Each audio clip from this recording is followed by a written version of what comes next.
ninje kwikanga.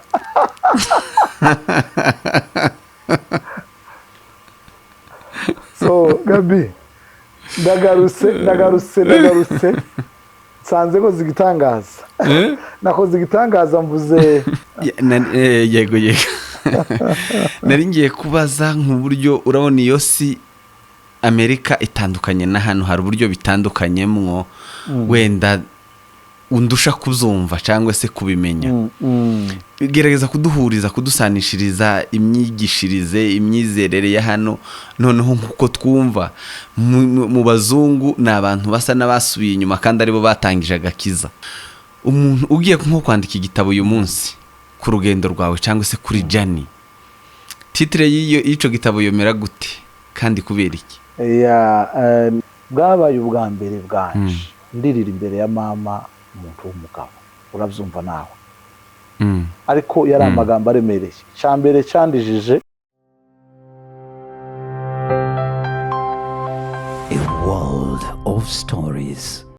Muraho neza nshuti bakunzi ba Afrimedia Live aho muherereye hose ku isi, turabaramukije abaherereye ku migabane y'isi itandukanye, abari mu gihugu ca Kenya, mu Rwanda, mu Burundi, muri Congo, East Africa yose muri rusange, n'ahandi hose muherereye ku isi mu migabane y'isi itandukanye, abari muri Amerika by'umwihariko muri United States, turabaramukije cyane. Umuntu tugiye kuganira aherereye kundi mugabane cyangwa se mu kindi gihugu, ntabwo turi kumwe hano, ariko n'umwe muri twebwe, ni umukunzi wacu, ni umuyobozi, ni umushumba wacu, ni umumisioneri, yatangiye ari umumisioneri, ubu ni umupasiteri, ni umushumba ushumbye benshi, yabereye benshi umugisha mu gihugu ca Kenya. Twarabanye hano, uyu munsi akaba abarizwa ku mugabane wa Amerika. Ariyo mpamvu natwe twashatse uburyo bwose bushoboka kugira ngo tuze tuganira n'abandi bari hirya no hino, kuko isi turimo ya none yaratworohereje, ibasha kugira ngo iduheze opportunity kugira ngo tuze tuganira n'abantu aho baherereye hose ku isi nta kibazo. Afrimedia Live rero natwe ntidutangwa, niyo mpamvu tujana n'iterambere. Turabaramukije cyane missionary muri Amerika. Reka nkwite missionary kubera ko aryo twamenyereye, nubwo ufite umurimo w'ubushumba ubu nyine uraza kubitubwira, ariko duherukanye uri missionary. Uraho neza Gabi? Nako turabashuje cyane, turamahoro rwose, turashima Imana. Murakomeye? Turakomeye, iminsi myinshi rwose tutabonana, turabakumbuye rwose, iminsi baye myinshi. Yego, natwe tumeze neza, nta kibazo hano Nairobi, turashima Imana, ntaco bitwaye, ni amahoro. Amen. Imana ishimwe rwose ko muri amahoro. Niki wabwira abantu b'i Nairobi bataguherutse? Abantu b'i Nairobi rwose turabakumbuye cyane, iminsi baye miremire, abantu dufitanye amateka menshi, ubuzima yo kubana mu murimo w'Imana, turabakumbuye kandi turabashuje cyane cyane. Turabaramukije natwe aho muherereye n'ubundi hirya no hino aho mufite intama. Twagira ngo dutangire ikiganiro cyacu nk'umuntu wabaye hano muri Kenya, wabaye hirya no hino, wabaye mu Rwanda, uyu munsi ukaba uri muri Amerika. Nk'utubwira kuri experience ya Afrika na Amerika. Ni ikibazo kinini cyane kandi gisaba ubusobanuro bwagutse kubera ko difference mu bice bitandukanye. Ndatekereza ko umuntu avuze yavuga uruhande rumwe ugasanga yibagiwe urundi ruhande, ariko difference ya mbere itandukanye ikomeye ni imico. Turi mu yindi mico itandukanye niyo twakuriyemo. Difference ya kabiri ikomeye ntekereza n'iyindimi mu ndimi zitandukanye. Ndatekereza cyo naco ni ikindi kinini, kindi n'amasezo. Tugira amasezo tutagiraga iwacu, usanga ibihe by'imbeho bikabije, ibihe bya snow. Iyo tugiye mu buzima ho hari ibindi byinshi, no kuvuga ngo ibice byinshi turatandukanye rwose bw'imibereho, imikorere, imitekerereze, ibyo bice byose z'ubuzima. Turagutekereza ko spheres z'ubuzima zose zifite imitandukaniro, ko dutandukanye mu buryo bwa geographic, ariko kandi dutandukanye no mu buryo bw'imibereho butandukanye. Sinzi byasaba ko tugenda tureba amatandukaniro menshi ariko ni mu bice byose bitandukanye. Yego urakoze cyane. Reka dutangire wibwira abantu badukurikiye, kubera ko benshi kuri Afrimedia Live barakuzi hirya no hino ku ma platform atandukanye, ariko n'ubwa mbere tugiye kuganira kuri Afrimedia Live. Urakoze cyane, ndoroheje kumenya, akoroha kwanjye nuko ndafite ibintu byinshi bikomeye mfite nisobanuraho. Nitwa Charles Mwungura, ndi umupapa wubatse umaze imyaka 25, nubatse nabaye umusiyoneri imyaka 10 mu gihugu cya Nairobi, umaze indi myaka igera kuri 5 hano ndi umushumba w'itorero, korera hano muri Amerika mba Kentucky, ariko nkunda kugenda henshi, mba ndi mu state menshi, nasuye abandi bakristo n'abavandimwe. Ndatekereza ko muri make nduwo ibindi byose ndi mutoya rwose, ndoheje kumenya. Uri munini cyane, uri munini cyane. Iyo myaka ni myinshi, imyaka 25, imyaka 10 muri misiyo, imyaka 5 muri mu bupasiteri, mu bushumba. Ndumva ko na zose warazitangatanze.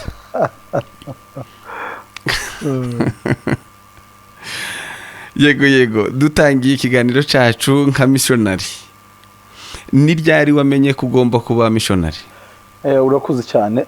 Nabimenye umva nkijijwe, sinigeze mbimenya. Nabaye umunezero w'ibitaramo, masengesho, ngira ngo nuko niko guhamagara kose. Muhamagaro wa mbere nitabye wari ukwegera Imana no kubana nayo, nubwo ari ubuzima bwanje kubana n'Imana wari uwa mbere. Sinarinzi ko ari ikindi gikurikira nyuma yo kuyemera no kuyoboka. Za gusanga nyuma yo gukizwa no gukunda Imana ishobora kuguhamagarira imirimo. Uwa mbere duhamagarira kuyitaba no kuba bayo, tukabana, tukaba umuryango w'abana bayo. Wa kabiri naje kumenya amaze imyaka igera ku 9 cyangwa 10. Nabimenye mu mwaka w'2000, ndatekereza na 6, nibwo numvishijwe irya mbere mbira ko ngomba gukora izo nkora byose, kaja umuhamagaro wo gushaka abandi bataramenya Imana. Sinagiye ubwo nahagutse 2010, hari imyaka igera kuri 4.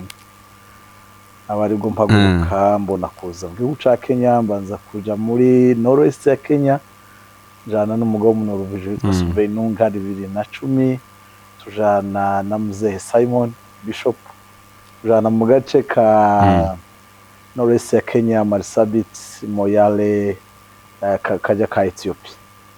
Nubwo rwo rugendo rwa mbere niho nafatiwe inkomerezi wo muri ngaho. Umva byari bitwaye imyaka mikeya, hafi 4, numvishijwe iby'Imana. Nyuma y'imyaka 4 ndahaguruka. Iyo tuvuga ngo guhamagarwa, umuntu yahamagawe, uhamagarwa gute kugira ngo tubwire n'umuntu uri kuhamagarirwa uwo murimo ubu ngubu? Tuvuga ko wahamagawe gute? Wahamagawe wumvishijwe mu buhe buryo? Wumvisha Imana mu buhe buryo?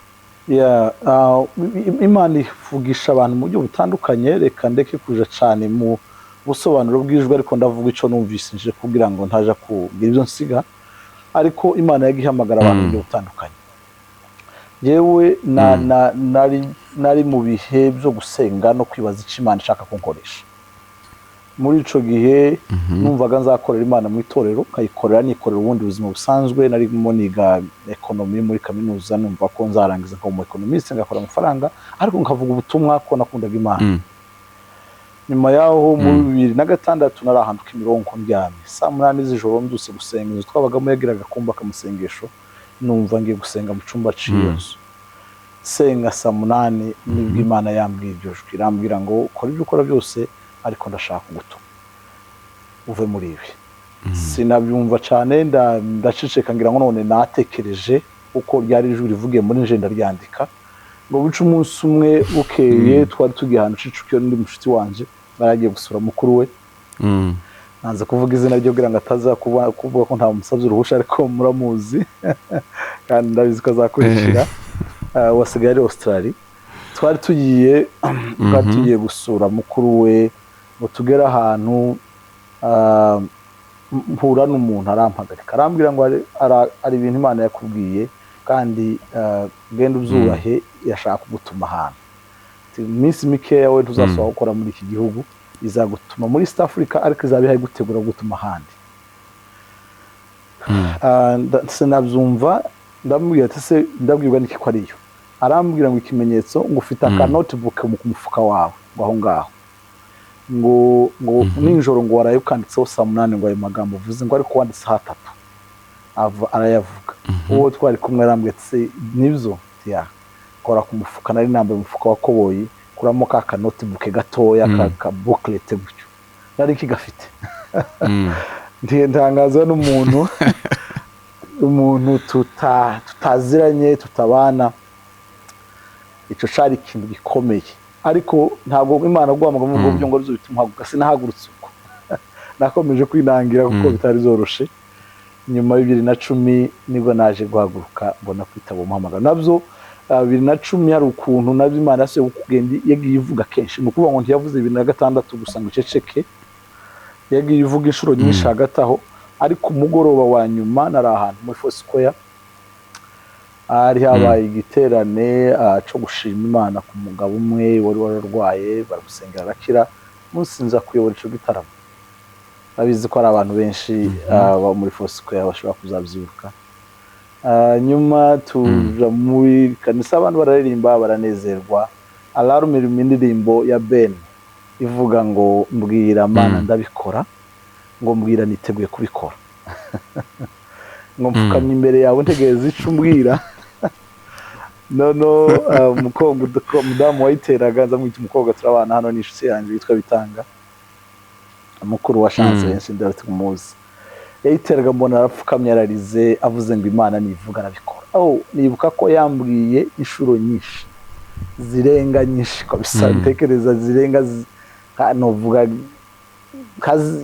sinobara ariko nshaka gutekereza nka 9 cyangwa 10 Imana imbwira ndavuga ati bo baravuga ngo nivuge barabikora yo kubwira ngo ureke ibindi byose urimo uje gushaka abapagani wagenda uwo munsi numva ntiyari indirimbo yari ijwi rikomeye rivuga ku buzima bwanje si igitaramo carangiye njoro wakiyoboye nasuje abantu nk'abangahe ntahanira kuryama n'umunezero ari kurimwe amarira yo kutumvira naho niho natangiye rero kumenya ukuntu bizagenda sinari mbizi ariko byaje kuza kwisanganisanga nageze Kenya kandi arico kinjanyeyo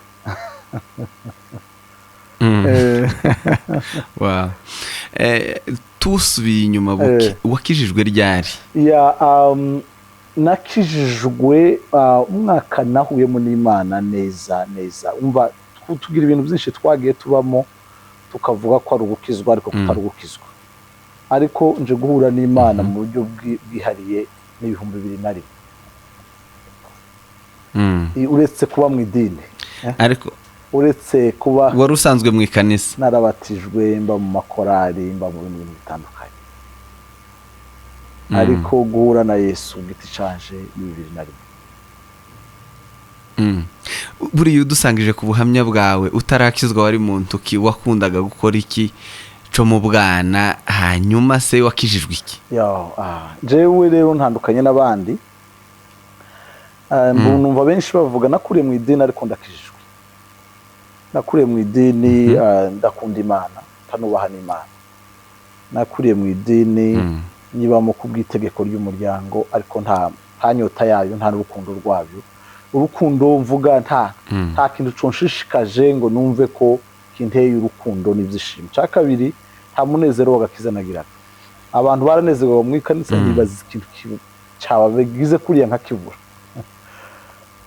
nabonaga umuntu ari nkabona undi uko bigenda kose ariko nje bumva ndi muzima nta kintu na kimwe kindi ico uracumva ku ruhande nta buzima bw'Imana bwari mwinshi umunezero wo mu itorero sinari muzi nabagaho ngaho kurya muri Kongo abandi ku cyumweru baravuga ngo baraje gusenga nje nkababwira ati ahubwo mumpe nje kuragira ntaco byari bimbwishe so icyo cyari kimwe. cya kabiri nakoze ibyaha byinshi bitandukanye.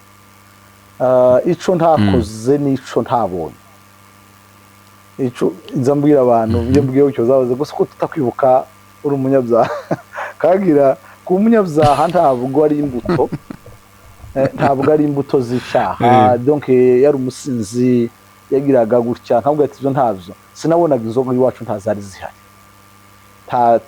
ntabamo bitabi nabonaga mu iwacu muhana ndango twagiraga umugabo umwe wagiraga inkono y'itabi abandi nta wundi wanga gutaha nta bandi bari bahari nta bintu byinshi byari bihari ariko umutima wanje nta na kimwe cambuzaga kubikora ucura cumva. Ibindi byaha byose nashoboraga kubona byose nta sinari mfite ikintu kinkingira gukora icaha kutaba mu mahirwe yabyo yo kubikora kubera umuco n'akarere ntago bisobanuye ko ntabikoraga. donc nari expose ku buzima bwose.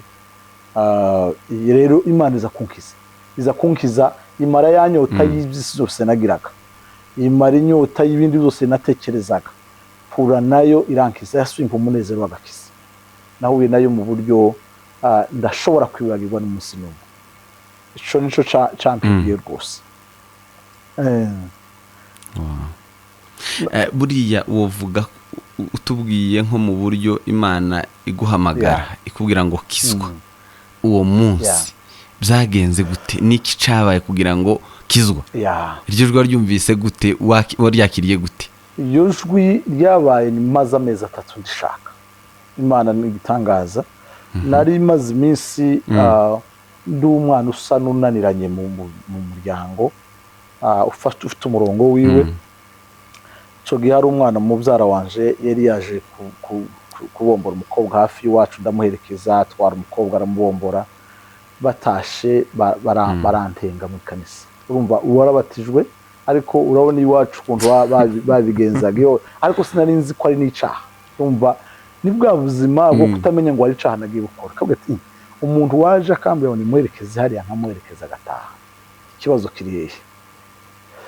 Ariko bigize mama arababara cyane kuko narezwe ndi imfubyi afite umubyeyi umwe arababara. muri wa mubabaro we arampamagara nijoro arambwira ngo akeneye ko tuganira.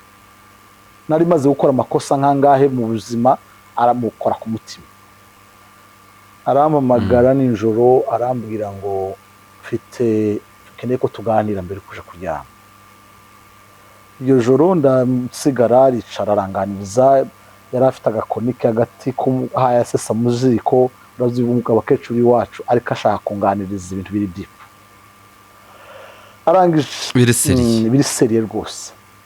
Arambwira ngo nakwitegereje nsanga ntituri kumwe mu rugendo ndimo ndamutegera.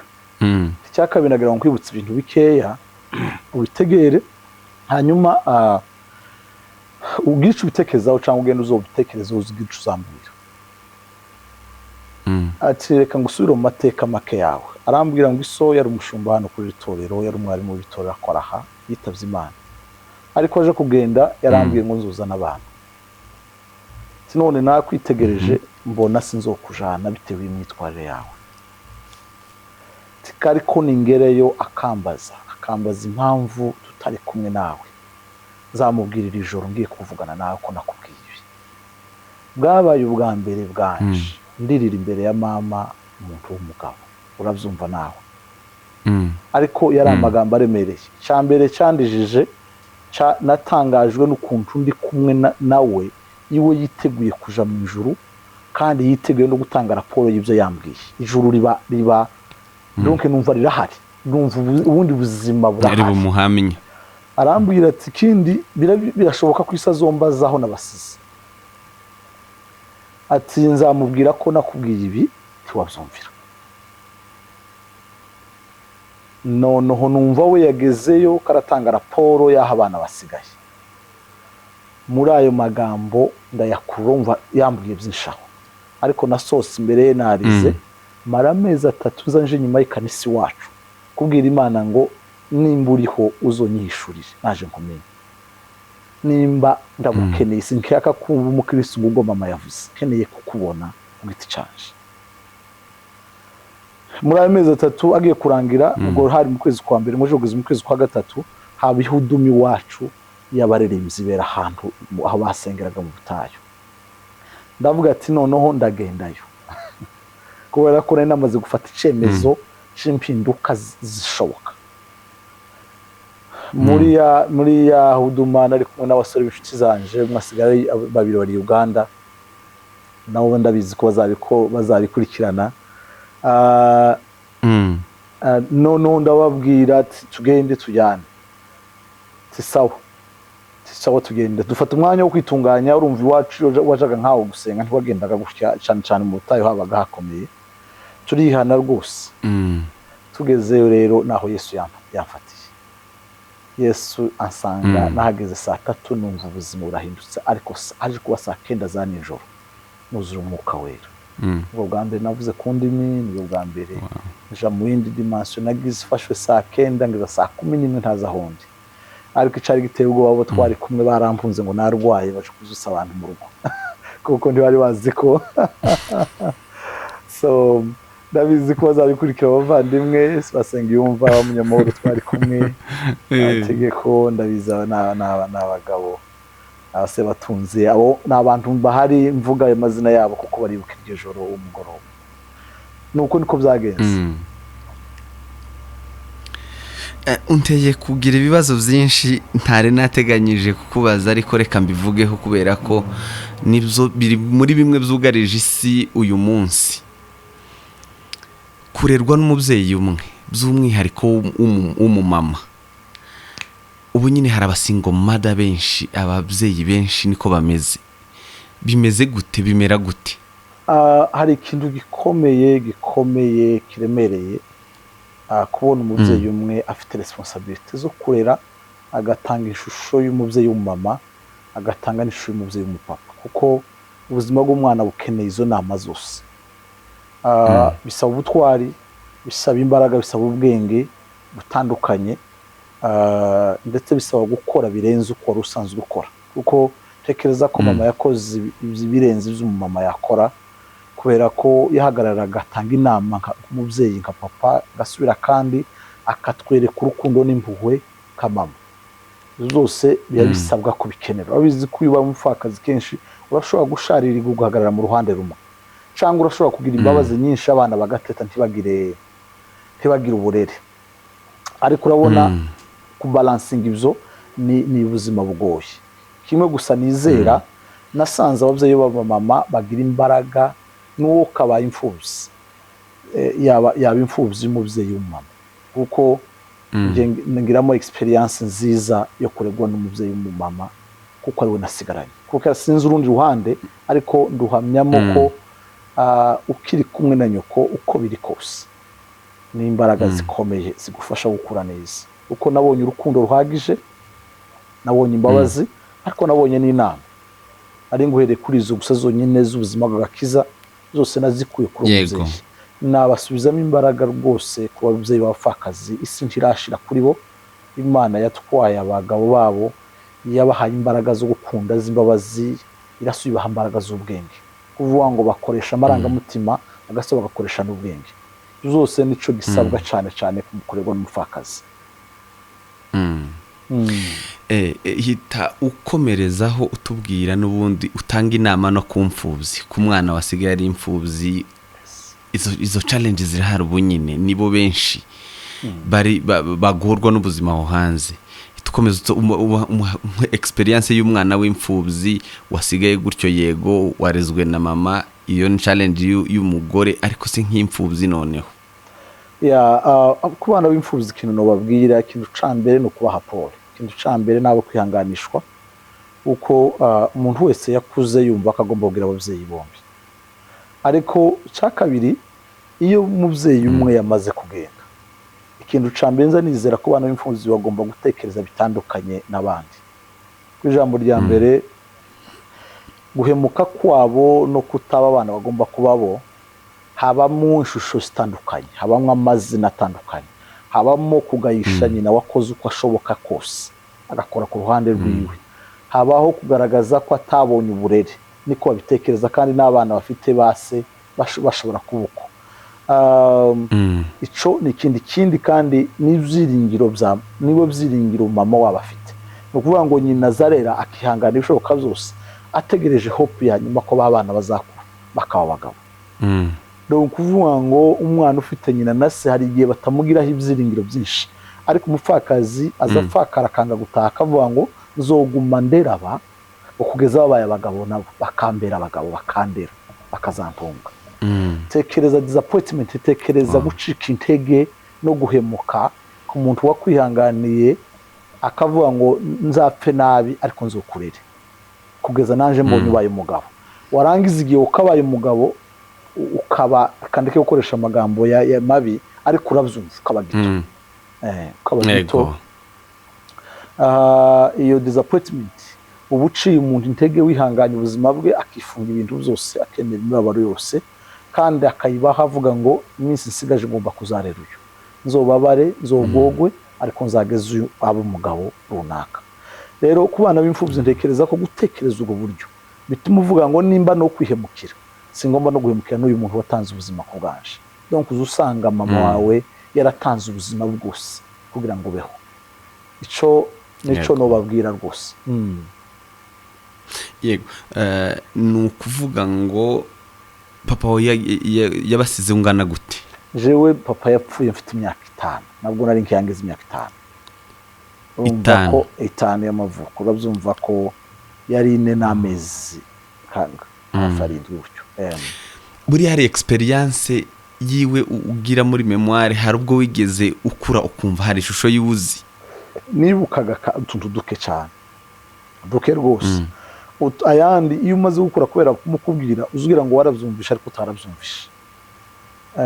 Bakubwira uko yagufataga, ari gihe abantu bambwira ati yakunda kugushira mu ikoti ryiwe uri mutoya akagucigatira bakana akagushegera ikoti maremare akagufurikamo hagati muri byo, kumva ndabikurura kumbe ngasanga barabimbwiye. Ukumva urabibonye? Nkamva ndabibonye. So nkimagine nyine urabona iwacu umubyeyi umupapa bakabambwira ukuntu yamfataga kanzinga mu ikoti ryiwe amfasha hano imbere, none nkuze nkavuga ngo ndabyibuka ngasanga barabimbwiye. So ariko ntabyo nibukaga, narabimisingaga byose, narabimisingaga maze no gukizwa byarangoye kwitwa Imana Data kubera ko sinumvaga iyo connection. Ico naco ni ikindi uzawumva nyine ico gihanga kumva identity yawe ituzuye. Ni ibice bitandukanye, ubupfubyi buba bufite ibyo bice byose bitandukanye. Buri hari ubwigunge umwana w'imfubyi agira yumva ku buryo kwizera n'Imana byanga bwinshi.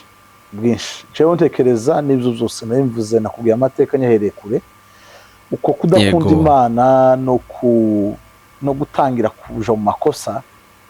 Natekereza ko Imana ari yampemukiye, kibaza kwiyongira data simba meze uko nari meze, simba ndaho ndi, simba donc ubuzima bwose nahuraga nabwo natekereza ko ari uko nta data mfite.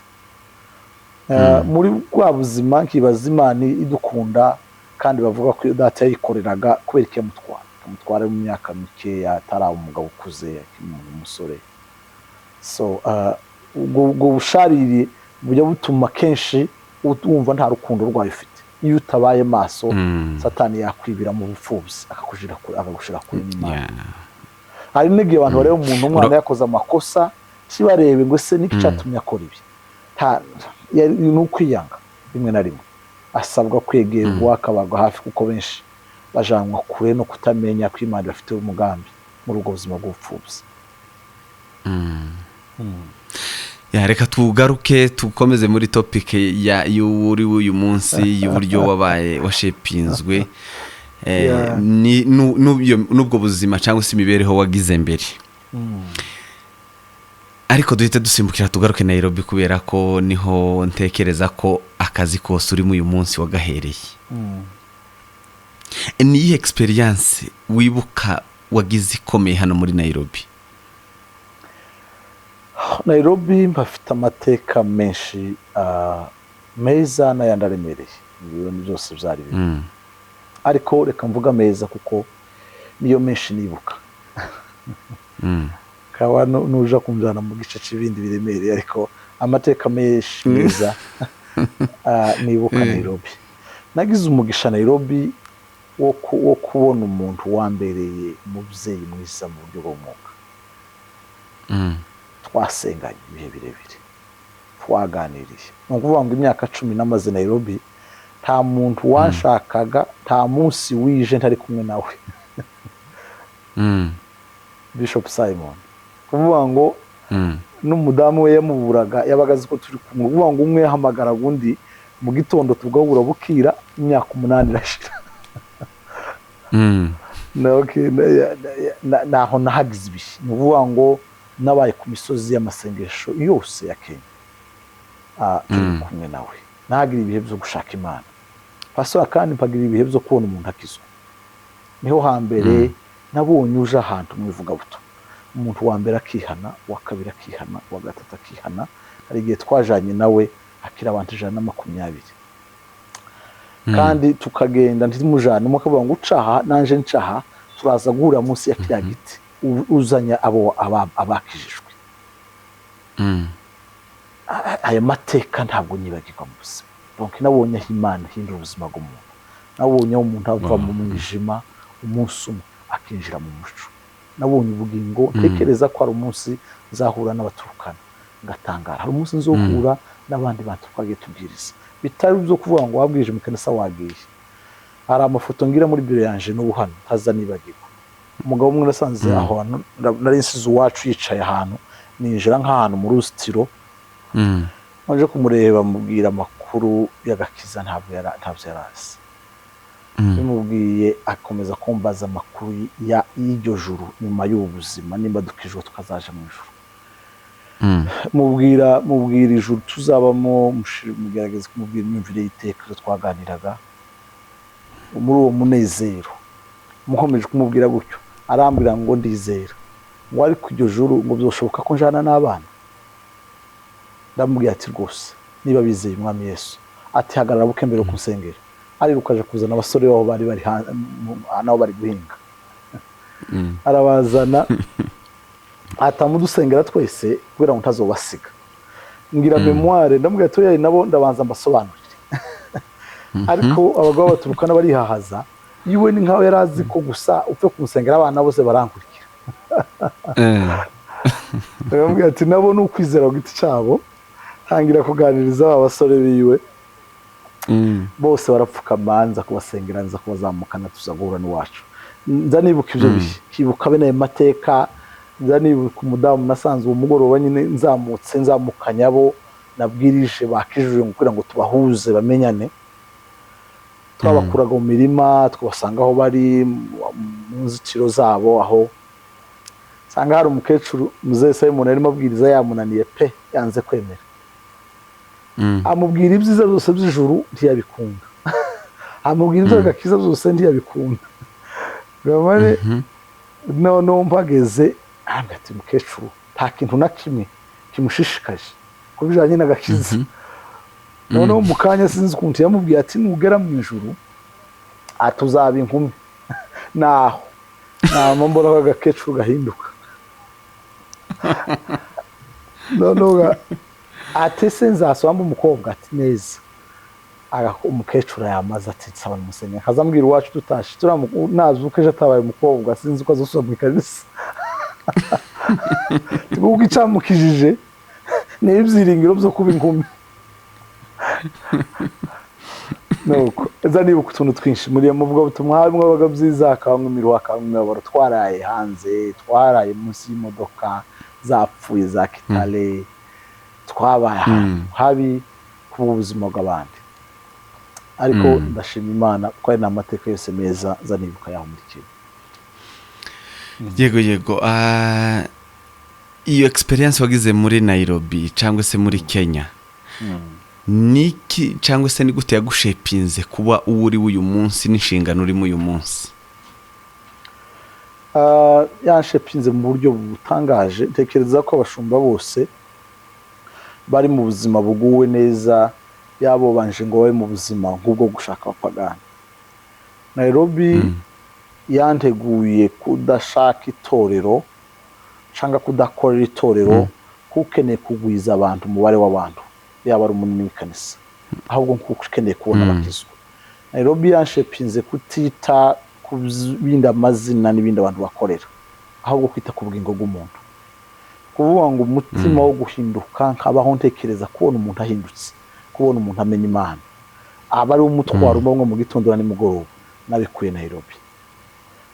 Nta nyigisho nokora uko zaba zisa kose ngo bankomera amashi numve ziranejeje ntabonye umuntu wahindutse. Nairobi yankuye muri ubwo buzima, donc agakiza ko kwinezeza, agakiza ko kumererwa neza nje nyine katazanira abandi ubuzima. Aho niho Imana yampindura iyo mitekerereze yico nkoze cyose kubwe kubw'inyungu y'ubwami bw'Imana. Ico ni ikintu gikomeye yanshepinze n'umurimo nkora hano. Ni ibintu bitandukanye ntekereza kuko ntekereza bitandukanye n'abandi. Cya kabiri, Nairobi yatumye ndishimira kugubwa neza ngo nibagirwe icyo Imana impamagarira, kondi turi ahantu muri comfort, turi ahantu heza, hari ubuzima bwiza butandukanye, ariko umunezero wanje urenze uyindi yose nawubonye mu kubona umuntu akizwa kuruta kubona ngo we neza gusa. Ico Nairobi yashepinze imyumvire yanje kurushaho kumva nkunze Yesu nibwo nawe mbabaye, ariko Yesu hayakora umurimo ashaka gukora. Ibyo nabikuye Nairobi mu kuba muri mission, kamvuga muri Kenya kuko hari mu bice bitandukanye. No vuga byinshi, ni byinshi cyane, ni byinshi rwose. Ni gute wasanze difference rero urimutse uvuye mu gihugu ca Kenya umenyereyemo abo bantu? Niki cakugoye kwakira ugeze muri Amerika, uko iyo transition yo kuva hano uje aho ngaho yari imeze gute? Transition yari igoye mu buryo bwose. Ikintu cya mbere nari ngowe no kumva ko ibindi byose ntaya nkora ntari muri mission, sinumve bifite ireme nk'iryo nakagombye kuba ndimo. Cari kimwe kuza gushiftinga mind nkabwira ati na hano haracara umurimo, abakirijwe n'ingomba ngo barigwe, bari mu itoro n'ingomba ngo babona bareze. Ico cari kimwe nagombaga kumva. Cya kabiri gikomeye yari imikorere ya hano. Imikorere ya hano y'itorero iratandukanye n'iyaho. Hano bagira imikorere iri hejuru myiza cyane, donc bakora muri excellence mu buryo bwa organisation y'itorero. Nari mvuze uruhande rwiza nuko Nairobi yanshepinze muri ubwo buryo, ariko hano hanshepinze mu gutekereza uko itorero yakagombye kuba ari meza abantu barigezemo. Yaba ari ishusho yaryo muri discipleship mu kurera abakristo, yaba ari ishusho yaryo mu gutegura ibyo ngaburira abakristo, yaba ari ishusho yaryo mu gutekereza itorero ko rigomba gutekerezwa. Nize byinshi hano kuruta ibyo nari mfite muri Kenya.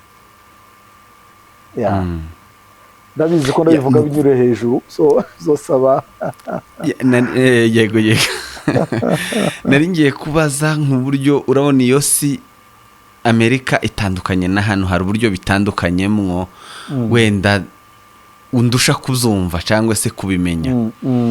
Gerageza kuduhuriza, kudusanishiriza imyigishirize, imyizerere ya hano, noneho nkuko twumva mu bazungu ni abantu basa n'abasubiye inyuma kandi aribo batangije agakiza. Kurera abantu bameze gutyo wenda reka simbiza, ariko uratubwira experience yawe. Umuntu w'umugabo wigize umugore cyangwa se umugore wigize umugabo, abana bameze gutyo, iyo societe imeze gute? Bari mu isi niyo sinovuga, donc bari mu isi nyasi, bari mu isi utokwihangana ngo ukomeze umukristo utari umukristo nyine, kuko isi yabirangiritse mu buryo bwose, irangiritse mu buryo bw'imico. Icaha cyo kirakogwa ku mugaragaro mvuga, ntabwo ari ukuvuga ngo ni hano ubabona hariya bagaragara, nuko iyo kuba nk'umugeyi urabigenda ukabigaragaza ukabyirata, nta kibazo, ni ibintu bisanzwe, ntabwo bihisha. Ku mupagani nta gitangaza kirimo, ni ubuzima busanzwe, nta protection y'umuco usa nkaho umuco wo kugira umukristo. Umva aho ngaho ukuntu umuntu azaba umuco usa no gufatiye mu bukristo, hano nta bihari. Donc hariho freedom, hari uburenganzira bwo gukora ibyaha. Icyakabye hari uburyo bwo kubikora. Hari abantu kubugena kubwire ngo twari dufite kamere yo gukora ibyaha ariko tukabibura. hano birahari kubishaka ngo bibure ufite ubushobozi bwo kubikora abanyabyaha bagenzi babo baruzuye aho amafaranga yo kubibona nimba ari amafaranga ukoresha urayabona niba ari imodoka ufata urayibona nimba ibikenewe byose zotuma ukora icyaha birahari icyo tumukireka ni uko ufite Yesu muri wowe gusa ariko adahari kuri expose ni abakandida n'isi nyine igaragara iremereye mu buryo bwose bw'ibyaha icyo ni kimwe mvuga n'imico yabo n'imyigishirize n'imikorere na edikasiyo y'amashuri n'ibintu bavuga ku mugaragaro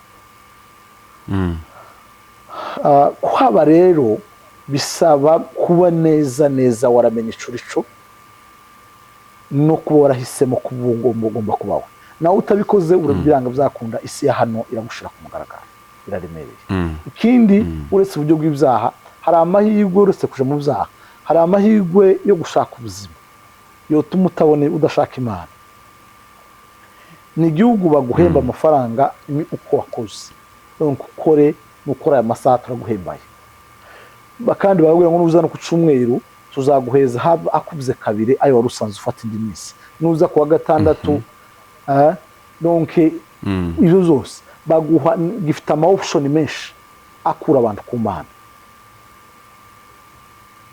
haba ari mu buryo bwo gushaka ubuzima izo zose biragwiriye kuba rero aho birasaba ko byanga byakunda ikindi ni igihugu gifite ubumenyi tiwashukisha umukristo amagambo bene aya ngayo gusa benshi bafite ubumenyi butandukanye mu buryo tiwamupfa kumubwira Imana upfe kumubwiye ngo apfe kubikurikira gutyo gusa ku banyabwenge babo ni abanyabwenge bagera mu rwego banga Imana bagatekereza ko ari bo Mana ubwabo donc bizera ubwenge bwabo bizera ubushobozi bwabo bizera imbaraga zabo donc niho nibigirwa Mana ubwabo ku giti cyabo n'abantu babayeho gutyo iyo ni experience nini igaragara muri iki gihugu sinzi icyo mbashoboye kubaza none none nka societe wenda tuvuge societe nyafurika by'umwihariko baturuka ino muri Grand Lac mu bihugu byacu bavuga ururimi bumva ururimi tuvuga kubera ko by'umwihariko nibo tuganira cyane challenge bahura nazo cyangwa se muhura nazo kubana nabo aho ngaho biba bimeze gute challenge ya mbere ikomeye nuko societe y'abanyafrika igeze hano irashika ikibura burundu donc irashika igatakara yarangiza gutakara igahera mu kuba igatakara mu buzima economic n'abantu baba bagerageza kugira ngo ashakishe uko yabaho kubera ko gushakisha uko yabaho arakora utuzi duciriritse kugira ngo wishura amabire ya hano afashe na bene wabo agomba gukora amasaha y'ikirenga nakora amasaha y'ikirenga aratabana cyangwa turugo donc hari kimwe kibura aho ngaho kugira ngo agire icyo yabona kimutunga akagira n'umuntu umwe basi muri Afurika yafasha ibyo ugasanga nawe ujya waje ari umunyamwuka ntabyayenda gukora ariko tekereza nawe umaze iminsi ingana gutyo wirukanka ku buzima bw'ibintu nyuma y'iminsi mike uza utanga n'ubuzima bw'umwuka butangiye gusubira inyuma igihe atashe kugira ngo azabashe gusenga yakoze amasaha 12 13 18 yaba akora 16 ntaba gifite n'imbaraga zo gusenga avaho ahitira mu gitanda akaryama yazuka akazuka kandi yiruka ubuzima bwe bukabuka iyo umureba rero hari umugusi wanje twaganiriye arambwira ngo udoriye societe kundi imeze ati narayitekereje mbitegereje sanga n'abantu bazova muri transition yo gukora gusa agerageza gushaka amafaranga muri company yo kumubeshaho no kwishura amabiri yarangiza akava havajamo arutugara abasaza bino bagira baza bagenderamo iyo bamugaye cyangwa bamaze gusaza donga akagari k'abasaza ukuvuga ngo transition yabo badakoresha imbaraga zikomeye zo kwiga cyangwa abana babo ngo bige ni umuntu wova muri company imwe akayibamwe ubundi buzima akaza baka transition hagati nta kindi kintu akisanga mu kagari k'ubusaza ubuzima ni ukuba bumeze ni ubuzima ubona bwose buteye ubwoba uvuga ati uyu muntu uko mbona nta yindi transition afite ko wowe utekereza uvuga ngo akazaganyira agakora mpavengeraha yiwe ni ukuvuga ngo arakora ka kazi kamubesheho agakora ariko wibaza impinduka azabona ukazibura uko yari ameze ageze hano amaze imyaka myaka 10 niko akimeze kubera uburemere bw'ubuzima bwa hano n'uburemere bw'imiryango bafite abo nuko none imiryango iri hano ugasanga kiragenda yangirika kuko bayiburira umwanya iyo societe rero nuko imeze titurabona ishusho yayo ariko iteye ubwoba bikomeje gutyo ni ishusho biteye ubwoba bibaza ngo se mu myaka 15 20 izaba imeze gute aho niho ariko kandi haracariho bamwe basenga Imana haracaho rero turi kumwe n'Imana ahantu hose Imana igenda yisigariza abantu wari abakomeye rwose bakomeje akaba n'urubyiruko rumwe ruhagurutse kwiga ruhagurutse no gushaka Imana urundi nago ko ruragenda ruragenda mu isi nibatwara ahantu habi cyane no kuvuga ngo aho hose hari ubwo buzima bwose butandukanye uvuze ku rubyiruko kandi n'ubundi naje ninarwo ngiye kwinjiramo kuko tukuzi uri umuntu w'ingeginga n'urubyiruko cyane muri Nairobi wari umuntu usabana n'urubyiruko wigisha urubyiruko ubana n'urubyiruko noneho uri muri iyi si by'umwihariko iri kugenda itera imbere cyane iri kugenda ihindagurika ni gute wiyadapta rero wiyadapta kuri iyi si ya social media imeze gutya abantu bari kuri IG bari kuri TikTok bari kuri ubu nyine ubigenza gute cyangwa se wingeginga n'urubyiruko gute ubu nyine biragoye byansabye kwiga kandi byansabye gusubira mu ishuri ry'ubuzima bisaba gusubira mu ishuri ryo kumenya kubana nabo kuko bamwe bari imbere yanje kuruta donc n'abantu bafite imico y'Abanyamerika social media urabiziga niwe wamfasha ko yangoraga n'ubundi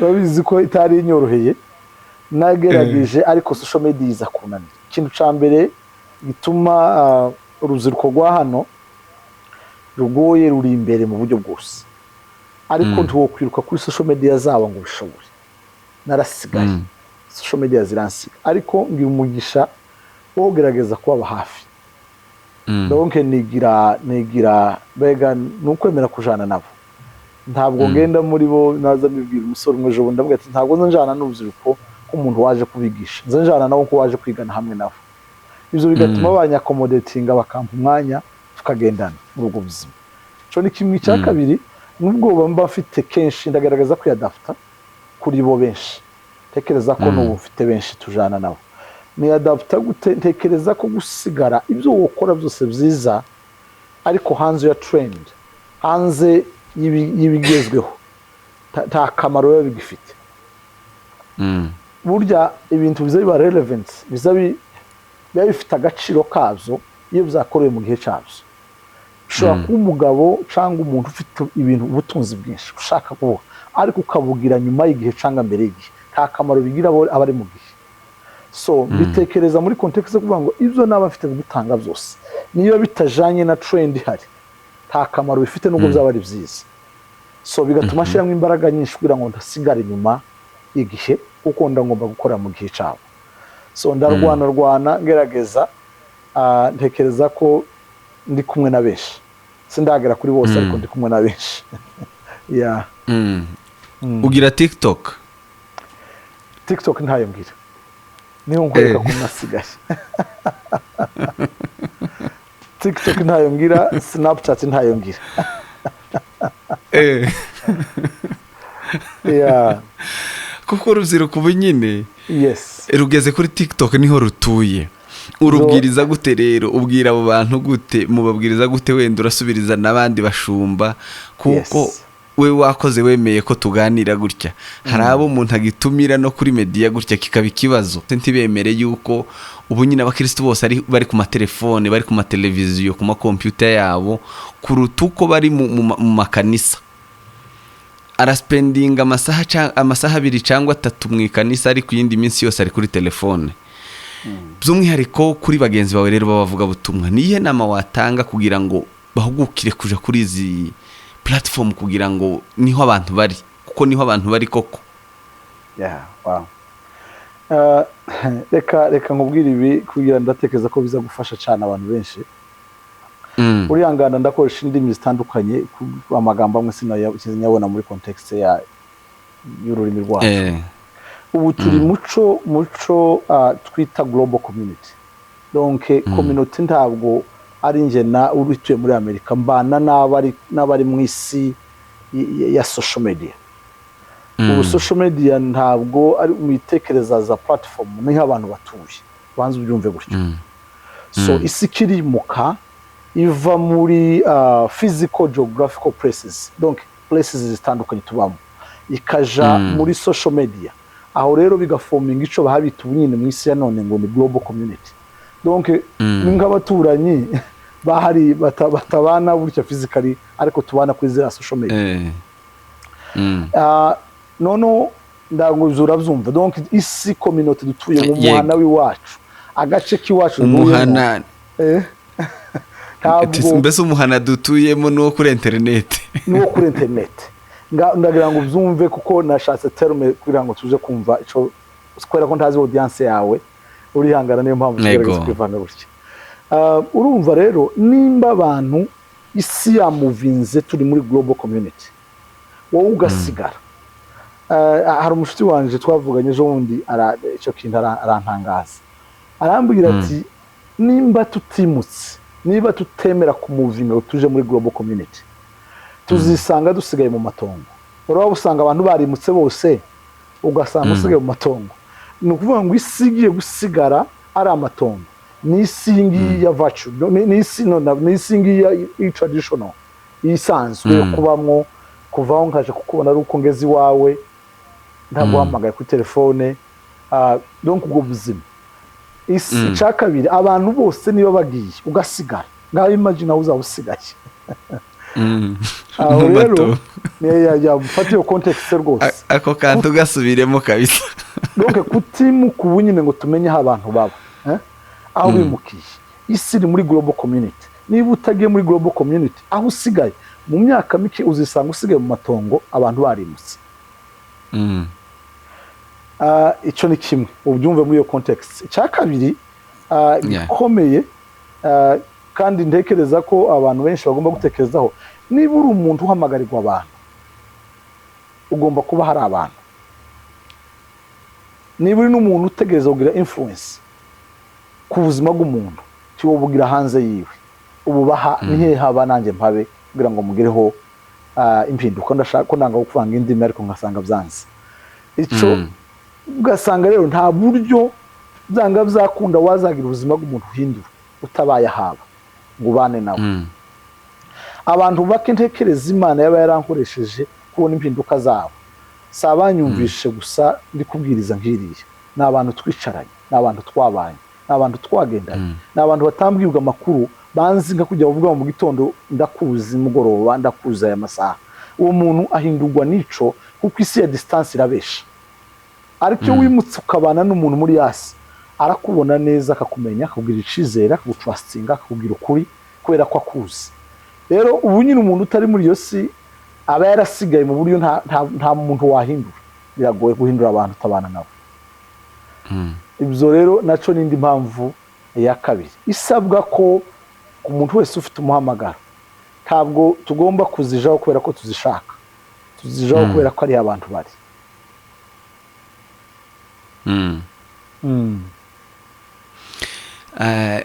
Uvuze neza kandi ako kantu nizere ko abantu bakumvishe ko kwimuka abantu batarimuka dukomeze duhambire rwose.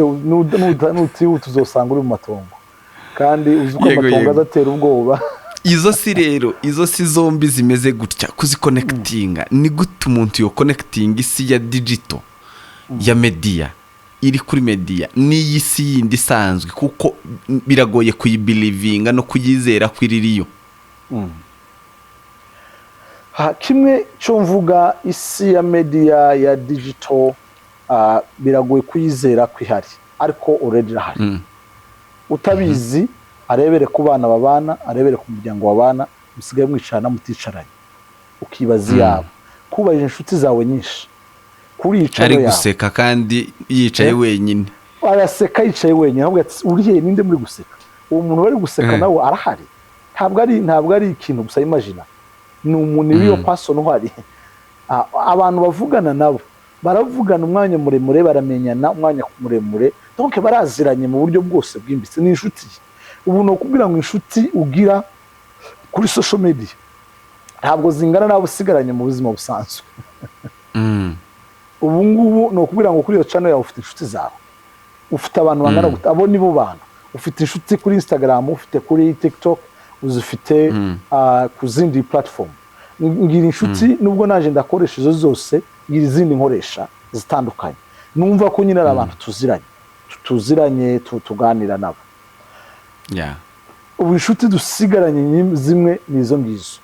Ico ni kimwe, kwemera ko iyo si hari nico cambere, kuko kera rimwe abantu mubana nabo, ntabwo ari abantu kuvuga ngo umwana wa mubana yaragiye, umugore mubana yaragiye, undi muntu yaragiye. Wowe nimba utabizi tabagiyeyo si abantu wimagina n'abantu muziranye bariyo. Ico ni kimwe. Cya kabiri, ni isi y'abantu batarayijaho. Isi y'abantu batarayijaho ni isi nziza iri ideal yifuzwa, kuko abantu bageze muri social mu isi ya social media cyangwa ya digital harimo amakonsekanse menshi, harimo ingaruka nyinshi tutagiraga mu isi isanzwe, ko turayifuza ubwiza bwayo ariko ntitukibonye 100%. Noneho kubimenya bari muri social media bakibuka ko ntabwo ubuzima bwo koregwa on air mu kirere, ubuzima nabwo buhapeninga bwiza. Nje nawe turi kumwe kujya twabana, nkabwira Gabi duhurira hano tukaza twicana nawe tukavugana. Ico kintu kirakenewe. Cya kabiri, social media yageze itakaza ikintu cya humanity, umuntu buzanwa nuko connecta nawe tuziranye ntakuzi gusa mu bitekerezo.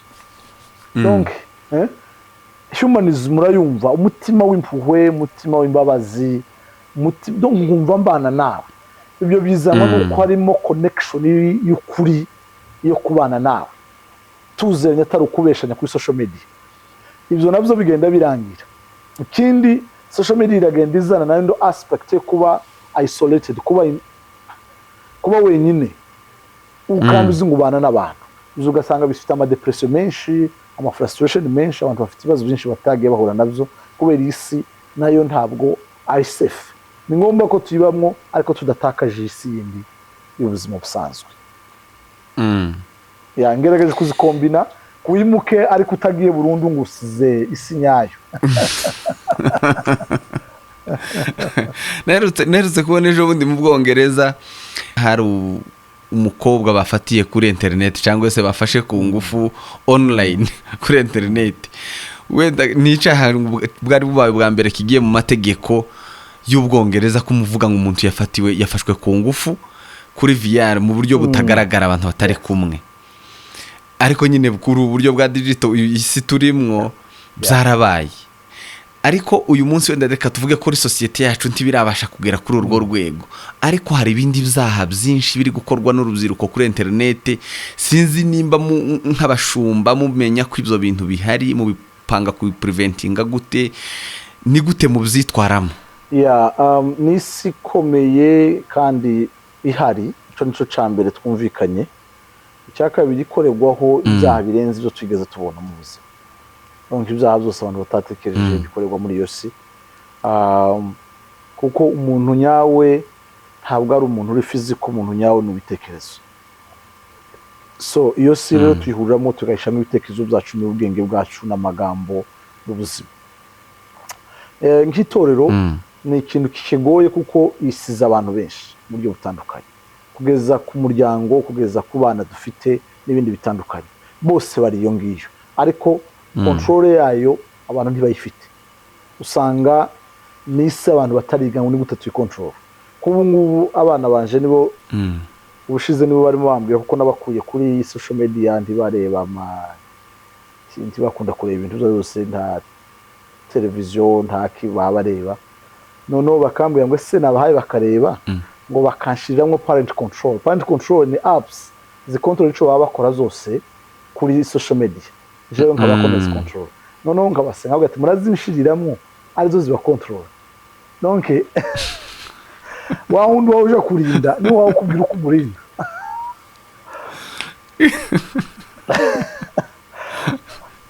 Donc ko barangira inama y'ukuntu nzoza mbagenzura, ariko bafite ubushobozi bwo kumenya kuzinshiriramo. bivuze ngo bafite n'uburyo bwo kugukontorora kandi ari we uzi kuri kubakontorora. Bagiye kumva icyo kubakontorora rero bafite kapasite yo kukontorora ko barayumva cyane.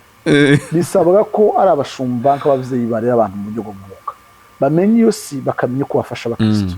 Hari abakristo bamugaye, hari abari addicted, hari ababaswe. Iyo urebye abana b'abahungu n'abakobwa bari addicted kuri social media, utokwicara udafite telefone, bidashoboka ko ubuzima bwe bwubaha adafite telefone. Abyuka mu gitondo ntiyobasha gusenga adafashe telefone, ntiyobasha gukora ikindi kintu adafashe telefone, ubwo ubuzima buramugaye. Cya kabiri hari uburenganzira bukabije, ikindi hariho ku accessinga amakuru kuko ubwenge bw'umuntu iby'ubugaburire n'icyo uhindukacu. Abana bacu baraba ibyo bagaburira ubwenge bwacu. Ikindi harimo uburenganzira bukabije butuma umuntu agira access ku byo atagombye kugira, anavuga n'amagambo atagombye kuvuga, atekereza atagomba gutekereza, abana nabo atagomba kubana nabo, abana nabo adahisemo. Ibyo ni bisanzwe. Ico iyo si iragoye. Ni ukuvuga ngo nk'abashumba ikintu cya mbere kiba gikenewe ni ukumenya ko umuntu urinda ubugingo bw'umuntu agomba kumenya niba ubugaburira niki. Abakristo bagaburira ubugingo, niba ubugaburira social media ukaba utazi ico wabigaburira, tuzamenya n'imbuto ubateramo kugira ngo ukuremwo ya mbuto mbi cyangwa ucaho ikibazo bafite. Hari igihe usanga umuntu hano nibwo nabonye umuntu akamenya ngo ari addicted kuri social media, bikantwara umwanya wo kumva kubwira addiction sinari nyisi. Ubu nibwo ngenda menya ko ari ikibazo gikomeye. So ntibishoboka ko urinda ubugingo bw'umuntu utitaye kubuza bugaburira. Umushumba banza umenye icyo abakristo bagaburira ubugingo bwabo kugira ngo umenye kubafasha. Urakoze cyane. Tugana ku musozo, tubwiye urugendo rw'ubuzima bwawe rwiza kandi rumeze neza, ruri engaging mu kuntu umuntu ugiye nko kwandika igitabo uyu munsi ku rugendo rwawe cyangwa se kuri journey, titre y'ico gitabo yomera gute kandi kubera iki? Uvuze mbere yuko duhamagara nari mu nama, hari abantu ariko mpeza donc titre y'ibitabo ndi gukora ndi kwandika. Hari ni ibitabo bibiri, mukaza mbabwira ati bahitemo ico tuzobanza nabansubiramo kubisoma no kubi revising. Kimwe reka mbite nkubwira ibihari kugira ngo ntaje kwimbagira. Mwuka numwe. Kimwe gifite amatitire y'Ibyongereza zombi, ariko reka mbivuge mu Kinyarwanda cyangwa Kinyamurenge twumva twese. Kimwe cya mbere kivuga ubuzima butihanganirwa, donc unbearable life. Ubuzima utokwihanganira kubamo, ni ubuzima buri hanze yo kubana n'Imana. Donc icyo ni kimwe ndi kwandika. Ni ukuvuga ngo nasanze ubuzima bwose bwanje taragirana ubusabane n'Imana, nibwo buzima bumwe nto kwihanganira kubaho mu isi. Icyo numva iyo titre y'ubwo buzima mu buzima bwose nabonye bworoshe kubaho kandi bwiza mu buzima bubanye n'Imana. Kubera iki iyo title? Iyo title nayikuye narimo nsoma igitabo cy'Itangiriro, ngere gice cyacu cya 4, nsoma ahantu Kayini amaze kwica mwene se cyangwa umuvandimwe we. Aravuga Imana imuha ibihano, ngo imare kumuha ibihano, aravuga ngo mpanye igihano kitokwihanganirwa, donc the punishment that I can't bear. Tangira kwibaza umugabo hawo complaining ayisha umuvandimwe, aravuga ngo igihano mpaye kirasa nkaho kirenze icaha nakoze. Mu yandi magambo, none ushambira amatsiko mpaye nsoma Bibiliya yo kuvuga ngo reka numve noneho Kayini ico nawe avuzaho. Aravuga ngo mpanye igihano kitokwihanganirwa, donc nakoze igitangaza ariko igihano mpaye cihanganirwa. Naho nakwiye titre aje ukivuga, aravuga ngo nkuye mu maso yawe, donc you take me away from your presence. Ico gihano ngo kuvuga ngo nanone wanyishe iyo unyica ngapfa burundu. Nta buzima nsigaje nimbura mutsi nkuye mbere yawe. Aho niho nakwiye titre y'igitabo. Wow. Icya kabiri watubwiye ngo ni ikihe? Nuko mbikopeza bitarasohoka ninje kwikanga.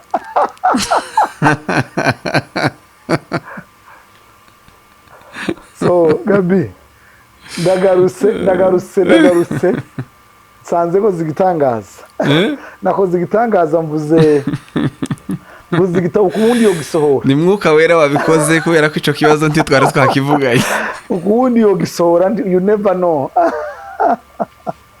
so tegereza icya kabiri sawa urakoze cyane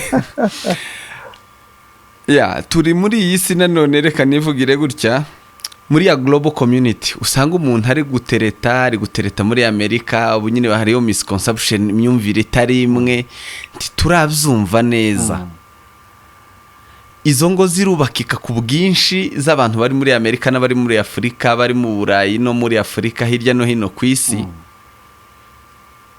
ariko kandi zigasubira zigasenyuka turi kuzibona ziri gusenyuka uko bukeye nuko bwije biri kugenda gute niki wabivugaho ya gusenyuka kw'ingo sintekereza gusa ko facteur imwe cyangwa se factor imwe ari uko ari gushakana muri distance ni uwo duhera kukubakika kwazo uburyo zubakitse n'uburyo kuko iyo myumvire ubwaye abantu ntibarayumva noneho n'uburyo zisenyuka nabyo ntibyumvikane bamwe bakabyita ko ari ukubera ko abantu batabana ya impamvu zo gusenyuka kubakika hari amago gose agaragara ko bitoroshe kugira ngo yubakike kubera imfatiro twubakiyeho reka mbivuge muri rusange kugira ngo ziburanze guhina amagambo imfatiro twubakiraga imiryango kera ntabwo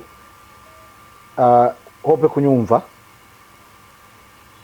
yego imfatiro twubakiragaho kera zimwe na zimwe zarashize dutegereza ko dukomeza kuzubakiraho zitakiriho hari imfatiro z'umuco twakuriyemo ntizigihari kuko zarasenyutse zisenyugwa na culture indi turimo ku bantu bubatse benshi batekereza ko base na ba nyina bubatse bubakiye ku muco abo bana babo ntibakiri muri uwo muco kutamenya ko iyo si yashize tugatekereza ko tuzakomeza kwiyubakiraho ntibikunda cyo ni kimwe urufatiro rwa kabiri abantu bubakiraho ni urufatiro rw'ubukristo simvuze rwa kabiri nkarwo ruri secondaire ngavuga ngo mu mvugo mvuze ariko ntabwo ari rwa kabiri urufatiro rwa kabiri ni urufatiro rwubakiye kumenya Imana no kuyubaha no gushaka mufite intego yo kugira ngo mubane bishingiye ku mahame y'Imana ubwo nago tirwashizweho mu buryo bw'imbisi rero abantu bagashakana